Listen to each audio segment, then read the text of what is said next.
नए साल की शुरुआत के साथ ही आपकी जेब और जिंदगी से जुड़े 6 बड़े बदलाव लागू हो गए हैं। आज यानी 1 जनवरी 2026 से कुछ चीजें महंगी हुई हैं, तो कुछ पर राहत भी मिली है।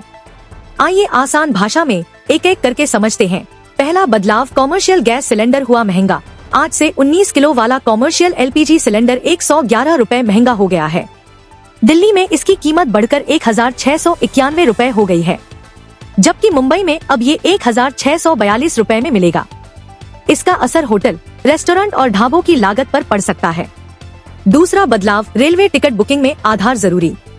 12 जनवरी 2026 से अगर आपका IRCTC अकाउंट आधार से लिंक नहीं है, तो आप पहले दिन सुबह 8 बजे से रात 12 बजे तक रिजर्व टिकट बुक नहीं कर पाएंगे।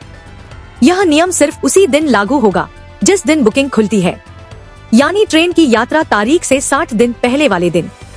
इसका मकसद फर्जी अकाउंट्स रोकना और असली यात्रियों को मौका देना है।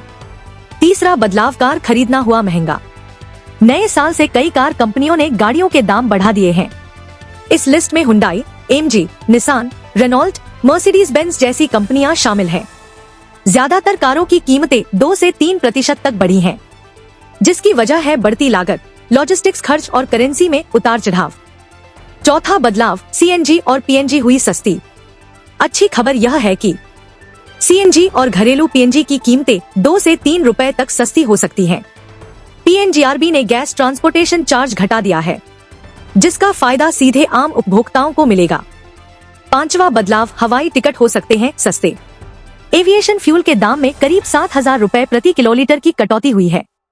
दिल्ली में फ्यूल की कीमत घटकर 92,000 रुपए के आसपास आ गई है। इससे एयरलाइंस की लागत कम होगी और आने वाले दिनों में हवाई टिकट सस्ते होने की उम्मीद है। छठा और सबसे बड़ा बदलाव, 8वां वेतन आयोग। केंद्र सरकार ने 8वें वेतन आयोग लागू करने का ऐलान किया है। हालांकि टाइमलाइन साफ नहीं है, लेकिन माना जा रहा है कि इसे जनवरी 2026 से लागू किया जा सकता है। इसका सीधा फायदा केंद्रीय कर्मचारियों की सैलरी और पेंशन पर पड़ेगा।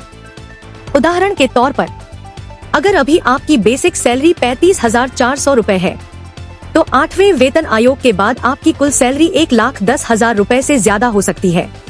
तो कुल मिलाकर नया साल कुछ चीजों में महंगाई लाया है, तो कुछ मामलों में राहत और उम्मीद भी लेकर आया है। आप इन बदलावों को कैसे देखते हैं? अपनी राय जरूर बताइए।